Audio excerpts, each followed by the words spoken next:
꼭 부탁드리고요. 많은 응원 부탁드리겠습니다. 자, 감독님 헌법 8조 2항을 한번 볼까요? 우리 헌법 8조 2항에 보면 우리 정당이 어떻게 해야 되는가에 대한 기본적인 규정이 있습니다.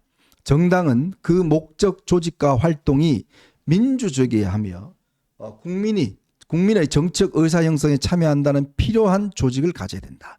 즉 목적과 조직과 활동이 민주적이어야 한다. 돼 있어요. 통진당 해산이 됐지 않습니까? 네. 위헌정당으로 해산이 네. 됐지 않습니까?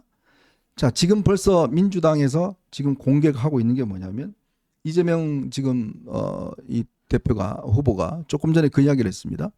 그 이재명 후보 이야기한 거 한번 보실까요?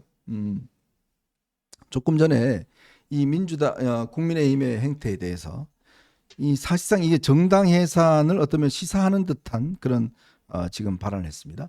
국민의힘에 그게 무슨 정당이냐? 후보 교체는 친이 쿠데타다라는 이야기를 하고 있습니다. 네.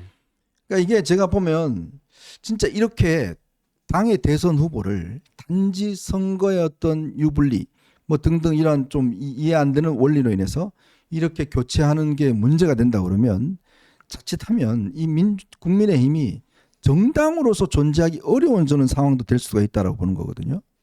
그 말씀에 저도 적극 동의하는데, 근데 다만 이재명 후보가 만약에 대통령이 됐다, 정말 가정하기 싫은 미래지만 네. 이재명 정권이 들어선다고 했을 때, 자, 위헌 정당 심판을 청구하는 것은 이제 정부가 하는 것입니다. 네, 그리고 법무부 장관이죠. 헌법재판소가 이제 심리를 하게 돼 있고, 그런데 이재명 정권에서는 아마 위헌 정당 심판을 청구하진 않을 거예요. 네. 왜냐하면 앞서 이재명 후보가 한 이야기는 어떤 정치적 수사로서 지금 어떤 본인의 그 확고한 지위를 더 강화시키기 위해서 지지자들을 해서 하는 이야기지. 그럼 왜 정당 해산을 하지 않느냐? 이재명 입장에서는 야당이 저렇게 봉숭아학당처럼 행동하게 냅둬야 본인의 하기가 편합니다. 그렇죠. 굳이 저렇게 봉숭아학당으로 자중질환에 빠져 있는 게 좋은데 뭐하러 정당 해산까지 합니까? 다만 내란 종식 프레임 또 내란 청산을 해야 되기 때문에 내란과 관련된, 그러니까 이게 뭐 정확하게 윤석열 전 대통령이 이제 내란 혐의에 대해서 어떤 판결이 나올지는 모르겠습니다만은 어쨌든 비상계엄과 탄핵 이런 부분에 대해서 책임 있는 친윤과 이제 쌍권 지도부들은 탈탈 털릴 거예요. 탈탈 털리는 과정에서 이재명 정부는 지지자들을 규합하고 마치 정의를 실현하는 듯한 네. 모습을 보여줘야 돼요. 그러려면 지금 봉숭아학당이 계속 남아 있어야 되는 거죠. 이재명 정권은 그걸 원할 겁니다.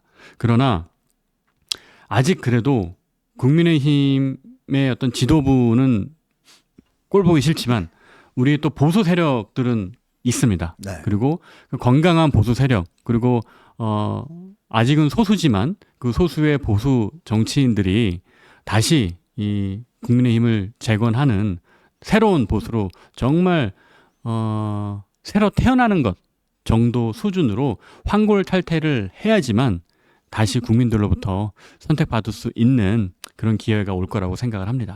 저는 이번에 보면 이 쌍권과 친윤 그리고 윤석열, 김건희 여기에 거의 밑바닥을 다 보여준 게 아닌가 그런 생각이 듭니다. 네. 결국 이 12.3 비상계엄을 할 때 그 황당하고 정말 이 택도 없는 그런 계획과 그 이전에 쭉 해왔던 것도 마찬가지지만 결국 종국적으로 가서는 결국 이 집까지 지금 벌인 거 아니겠습니까? 그렇죠. 이게요, 이 정말 제가 볼 때는 앞으로 아마 쌍권 지도부는 굉장히 수사받을 가능성이 높아요. 이게 그럼요. 강제로 사실은 후보를 교체하는 이런 행위를 한 거에 대해서는 이게 아마 중대한 앞으로의 문제가 될 겁니다.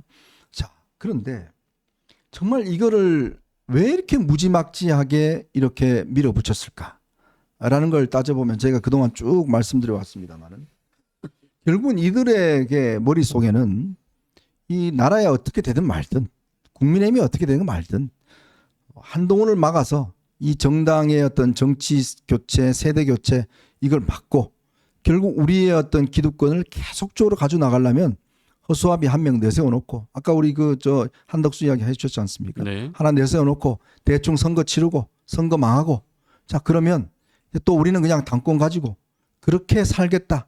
그래 그러게 그런 세력을 유지해야지만이 또 윤석열 전 대통령의 어떤 면에서 보면 이제 방패 역할을 할 수가 있고 이런 이해관계가 맞아 들어간 게 아닌가. 그렇죠. 그런 이해관계가 맞아 들어갔기 때문에 제가 아까 설명을 했죠. 아둔한 사람들이 욕심을 가지면 큰일 난다. 자, 한번 보십시오. 윤석열 전 대통령과 친윤 세력들이 정권 출범 이후부터 계속해서 해왔던 여러 가지 작전들이 있습니다.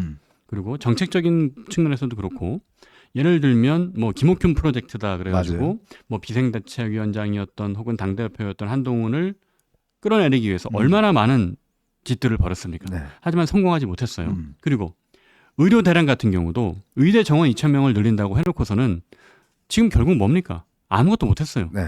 그러니까 이 사례가 보여주는 것은 뭐냐? 윤석열 전 대통령과 친윤 세력이 어떤 전략을 세워가지고 성공한 게 별로 없어요. 거의 없어요. 그럼 그렇기 때문에 저는 아둔하다라는 표현을 좀 쓰는 것인데, 그리고 앞서 제가 설명드렸죠. 친윤 세력이 좋아요. 한동훈이 되는 것만은 맞겠다 해가지고 한동훈을 대선 후보가 되지 못하게 방해를 했고 결국 대선 후보가 못 됐죠. 그러면 나중에 자기들이 얻는 게 뭡니까? 앞서 제가 설명드렸잖아요. 내란 청산이 다가오면 본인들이 당권을 잡는 게 아니라 뭐 그때 돼서는 남의 바지가랑이를 붙잡을 수도 있는 거예요. 저 좀 살려달라고. 그런 상황이 되기 때문에 저는 정말 아둔한 사람들이다라는 생각이 들고요. 그리고 또 한 가지 정말 큰 의문은 뭐가 있냐면 방금 말씀드렸던 것처럼 윤석열 전 대통령은 어떤 이걸 통해서 자기의 정치적 어떤 파워를 과시하면서 또 향후 있을 재판에서의 영향 이런 거를 생각해서 이걸 기획했을 수도 있고 또 친윤 세력들은 당권이나 이런 걸 노리기 위해서 그랬을 수도 있어요. 네. 그러면 저는 제일 궁금한 게 한덕수 후보는 도대체 왜 나왔냐는 거죠. 왜? 그러니까 한덕수 후보가 이걸 통해서 얻을 수 있는 게 뭐냐. 한덕수 후보가 정말로 자기가 대선에 나가면 당선이 될 수 있다고 생각을 한 건가요? 만약에 그랬다면 이거는 정말 그 상식적이고 정상적으로 사고를 하는 사람이 아닌 거예요. 네. 그렇기 때문에 그런 상황이라면 도대체 한덕수 후보는 뭘 바라고 나온 것인가? 저는 그게 상당히 큰 물음표로 남습니다. 네. 그건 아마 이제 앞으로 뭐 좀 하나씩 밝혀지겠죠. 결국은 본인도 망가지고 국민의힘도 망가지는 정말 이러한 지금 선택을 한 것 같습니다. 근데 결국 이제 이게 후보가 앞으로 이제 어떻게 될지에 따라서 모르겠지만, 이게 만약 뭐 등록을 한다 하더라도 과연 국민의힘 지지자들이 선거운동 하고 싶겠습니까? 그 사람을 지지를 호소하고 싶겠습니까? 무슨 명분으로 할까요? 아마 이재명의 거의 밥이 될 겁니다. 이재명 앞에서 이재명이란 말도 못하는 사람이 이재명 앞에 가서 제대로 된 이 공격을 할 수가 있겠어요? 저는 그걸 딱 본 거예요. 정말 이재명을 이야기를 제가 아까 말씀드렸잖아요. 한마디도 지금 이제 입 밖에 이재명이라는 이야기를 안 합니다. 왜? 겁이 나서 그래요. 겁먹어서 그래요. 상대방 이 양반이 평생 공무원을 했기 때문에 자, 앞으로 이 대통령이 될 수 있는 이재명을 공격한다는 게 자기한테 얼마나 부담이고 된다는 거 압니다. 우리가 항상 우리가 그 전에 보면 이번 선거는 반 이재명 이 전선을 형성해서 이재명의 집권을 막는 거였다고 생각했잖아요. 근데 그게 선수로 내세운 사람이 홍길동이에요. 아버지라 이야기를 못 하는 거예요. 네. 이재명을 이재명이라 말도 못 하는 거예요. 공격도 못 하는 겁니다. 그런 공격수를 내세워서 과연 이 선거에서 헤쳐나갈 수 있습니까? 저는 그걸 보면서 도대체 이런 지금 공격도 못하는 사람을 내세운 이들의 목적이 뭐냐? 그리고 명분도 없고 선거란 게 중요한 게 결국 명분이지 않습니까? 그렇죠. 공정하게 뽑혔느냐 안 뽑혔느냐 그 어떤 명분을 가지고 그래야지만 선거운동원들이 정말 힘차게 운동할 수 있을 거 아닙니까? 근데 지금 그런 근거는 전혀 없어져 버린 거 아니에요. 그래서 제가 또 한 가지 드는 의심은 이 사람들이 정말 당권과 다음번에 어떤 기득권을 노리기는 한 건가라는 네. 생각이 드는 거예요. 이렇게 대선을 망가뜨리고 그러면 이분들이 어떤 명분으로 당권을 잡을 것이며 어떤 실력으로 어떤 실리로 기득권을 지켜나가겠습니까? 국민들이 다음번 총선 때 그리고 또 공천 과정에서 두 눈을 부릅뜨고 볼 겁니다. 지금 이 상황에서 비상계엄을 계몽령이라고 부르고 또 이렇게 정말 초법적인 행태로 그 후보를 교체해버리고 그래서 결국은 이재명 정권을 갖다 바치는 그러니까 이재명 당선의 가장 1등 공신이 친윤과 쌍권 지도부가 되는 것이거든요. 네. 사실상. 그러면 이재명 정권의 주역인 이들에게 보수가 과연 표를 줄 수 있겠느냐. 그래서 제가 요즘 드는 합리적인 의심은 뭐냐면 이분들이 두 가지인 것 같아요. 첫 번째는 한동훈 후보에 대한 어떤 시기, 질투, 자괴감 그런 게 있는 것 같아요. 네. 그래서 본인들은 정치를 정말 오래 해왔지만 어디서 젊은 사람이 나타나가지고 하는 거 보니까 말만 듣고 있어 보면 다 말은 맞는 말이야. 맞는 말인데 자기는 그렇게 실천을 못하니까 그게 그냥 꼴보기 싫은 거예요. 그래서 거기서 오는 어떤 자괴감과 거기서 오는 어떤 시기, 질투 그런 게 있을 수 있고요. 또 한 가지는 앞서 제가 계속 설명하지만 이분들이 과연 정치에 입문하기 전에 본인의 직역에서 자기 일을 제대로 했는가 하는 의심이 들어요. 왜냐하면 한번 잘 살펴보십시오. 윤석열 전 대통령 검사였죠. 오랫동안 검사했습니다. 근데 검사를 그렇게 오래 했던 분이 비상계엄이 위헌적이고 위법적이 될 거라는 생각을 못했다는 게 너무 아이러니해요. 그리고 지금 쌍권, 권영세, 권성동 둘 다 검사 출신이에요. 네. 근데 이분들도 검사 생활을 오래 했는데 지금 이렇게 하고 있는 행태가 이게 초법적 행태가 되고 문제가 될 거라는 거를 모른다면 네. 도대체 이분들이 검사 생활을 제대로 했는지 저는 그것도 의문이 드는 겁니다. 네. 그래서 방금 이제 초법적 행태라고 이제 얘기를 했지만 지금 이재명을 우리가 강하게 비판할 수 있는 지점은 전선을 확실히 쳐야 되는 것 중에 하나가 대법원의 결정이 났음에도 불구하고 그걸 다 뒤집고 내가 법을 바꿔서 있는 죄도 없는 죄로 만들려고 하는 그게 이재명의 어떤 지금 그 가장 비판받을 수 있는 행태잖아요. 근데 지금 쌍권이 이렇게 해 놓은 것들을 보면은 이재명의 초법적 행태와 다를 게 없습니다. 이건 뭐 비판할 수가 없어요. 예. 그리고 이제부터 중요한 문제는 이제 보수의 어떤 이 국민의힘의 민낯을 다 드러냈기 때문에 정말 이제 지금부터는 뿌리부터 바꾸지 않으면 앞으로 아마 이 보수라는 세력들은 의존할 데가 없을 겁니다. 그리고 이 보수 정당이 살아갈 방법이 없어요. 그러니까 정말 이제 이번에 아마 여러분 보시면서 절박하게 느낀 게 이들이 가지고 있는 가장 기본적인 민주주의에 대한 의식조차도 없다. 그냥 밀어붙이면 된다라고 판단하는 거. 그게 바로 12.3 계엄을 일으켰고 50 쿠데타를 일으켰고 이거를 우리가 보면서 정말 이들이 앞으로 국민들에게 과연 정말 민주주의자하고 공화주의자로서 접근할 수 있을 것인가? 저는 없다고 봅니다. 그렇다면 지금부터 정말 보수의 대개혁과 정말 새로운 어떤 이 창조가 필요한 거예요. 그러기 위해서는 정말 철저하게 이런 민주주의 원칙을 지켜나가는 세력 그리고 이런 정의와 대의의 어떤 면에서 보면 가지고 목적의식을 가지고 움직여낼 수 있는 세력들이 실제로 이제 이 정당의 주인이 되고 그걸 통해서 다시금 시작해야 된다. 그래야 국민들이 그래도 너네들은 제대로 됐구나 라고 이야기할 거 아니에요. 저 민주당 보십시오. 지금 뭐 정말 저렇게 사법부까지 지금 완전히 형해화시키고 있고 모든 입법을 이재명을 위한 입법을 하고 있어도 아무런 한마디를 할 수 없습니다. 국민의힘은. 왜? 본인도 똑같으니까. 똑같은 놈들이 똑같은 사람한테 어떻게 욕을 해요? 맞습니다. 그러면 이 욕을 할 수 있는 비판할 수 있는 자격이 있는 사람이 이거를 국민들에게 알리고 지적을 해 나가야 될 거 아니겠습니까? 그렇죠. 제가 이 상황에서 한 가지 시청자 여러분께 좀 부탁 말씀드리면 그래서 당원 가입을 해주셔야 됩니다. 네. 당원 가입 이 동료를 12일부터는 못 해요. 이제 이게 선거법 위반이기 때문에 오늘하고 내일까지만 이렇게 저희가 공개적으로 얘기를 할 수가 있습니다. 지금 국민의힘 당원은 민주당보다 이제 숫자가 훨씬 적거든요. 네. 적고 한 400만 명 되죠. 예, 적고 국민의힘은 아마 절반 가까이가 영남의 당원이 몰려 있어요. 그러다 보니까 어떤 국민이 생각하는 국민 평균의 생각에서 좀 많이 동떨어져 있습니다. 그래서 우리 보수 정치가 살기 위해서는 여러분들이 한 달에 1,000원만 내면 되는 그 책임당원에 가입을 하셔서 정말 풀뿌리 민주주의를 통해서 우리가 아래로부터의 정풍운동이 일어나야 됩니다. 만약에 그게 안 되잖아요. 그게 안 되고 지금의 어떤 당원 이 구조를 계속하게 된다면 3년 후 총선에서도 우리는 똑같이 쌍권과 친윤 그들의 얼굴을 또 봐야 됩니다. 네. 정말 혈압 올라가지고 스트레스 받아서 힘듭니다.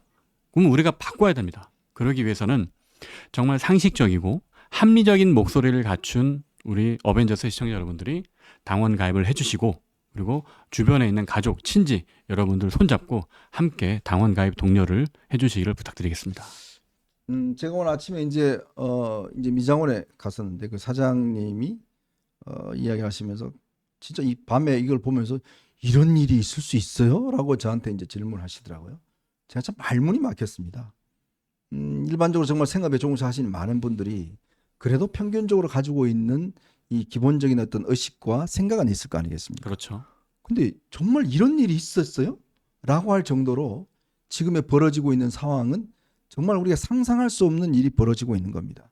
근데 그거를 버젓이 할 수 있는 사람들, 그게 바로 이제 우리가 구태 세력이라고 이야기를 하지 않습니까? 사실 이번에 제가 볼 때는 좀 명확하게 이제 드러난 겁니다. 구태 세력이 누구고 이거를 개혁할 세력이 누구인지, 그리고 우리가 분노만 죄송합니다. 분노만 하고 말로만 그냥 속으로만 꿍꿍 앓으면 소용이 없습니다. 행동하지 않는 이 양심은요, 사실상 이게 세상을 바꿀 수가 없어요. 지금 이제 보수가 정말 바닥을 드러냈거든요. 그러면 이 바닥에 치고 올라오려면 뭔가 이걸 좀 더 활성화할 수 있는 이 행동이 필요한 거예요. 뭐 제가 이제 언론이기 때문에 여러분 당원가입 말씀 못 드리겠습니다만은, 그러니까 우리 윤 의원이 이야기한 것처럼 그럼 어떤 식으로 이거를 우리가 이제 행동을 해야 될까? 그는 뭐 여러 가지가 아마 방향이 있을 겁니다. 아유, 나 이제 저 새끼들 싫어. 이제 아예 보지도 않을 거야. 라고 하면 또 그 사람들은 오케이. 당신들 무관심해. 오히려 정치권이 자기들 무관심한 걸 원하는 사람이 있을 수도 있어요. 네. 그러니까 지금에 있어서만큼은 행동으로 해야 되고, 그 행동 하나하나가 모이면 거대한 파도가 되고 거대한 쓰나미가 돼서 결국 저는 그 구태 세력들을 쓸어버릴 수 있지 않을까. 그 힘을 지금부터 축적하고 만들어야지만이 저는 된다라는 생각이 많이 듭니다.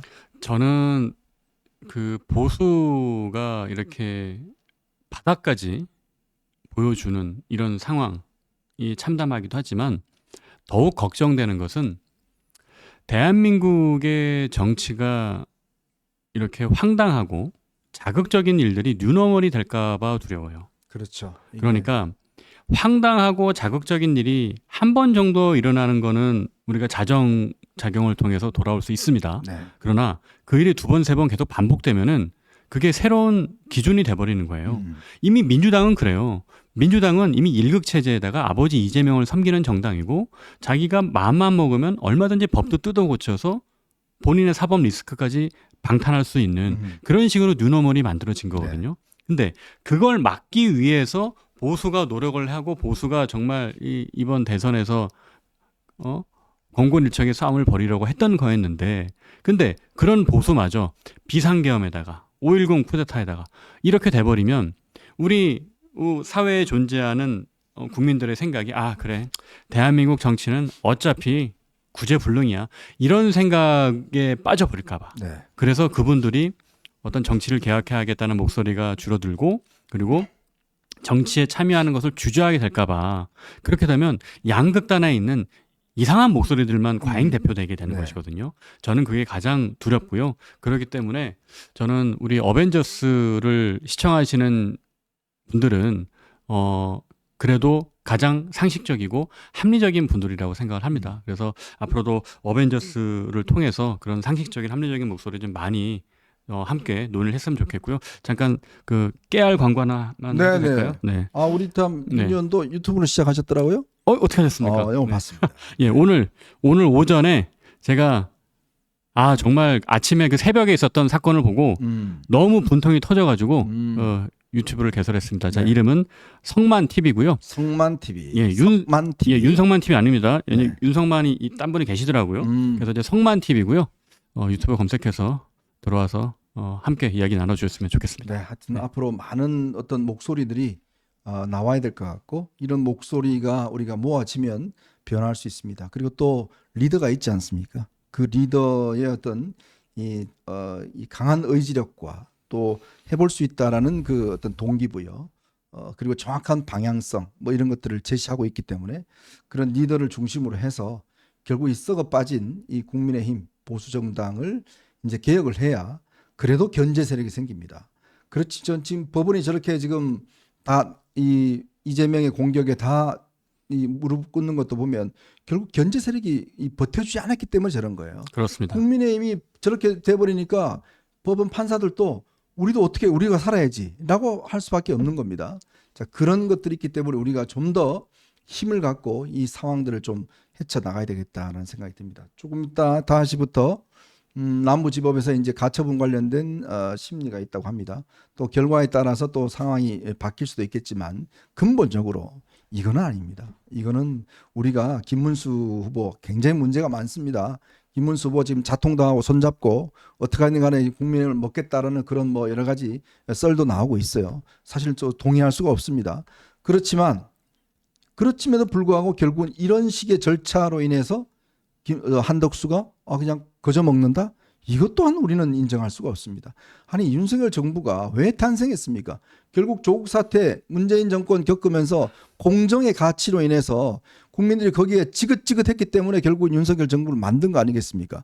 근데 그 정권을 만들었던 핵심 세력들이 이제 와서 저렇게 불공정을 하는 것들을 그걸 우리가 가만 놔두고 볼 수는 없는 거 아니겠습니까? 그럼 뭐라고 할 겁니까 국민들에게?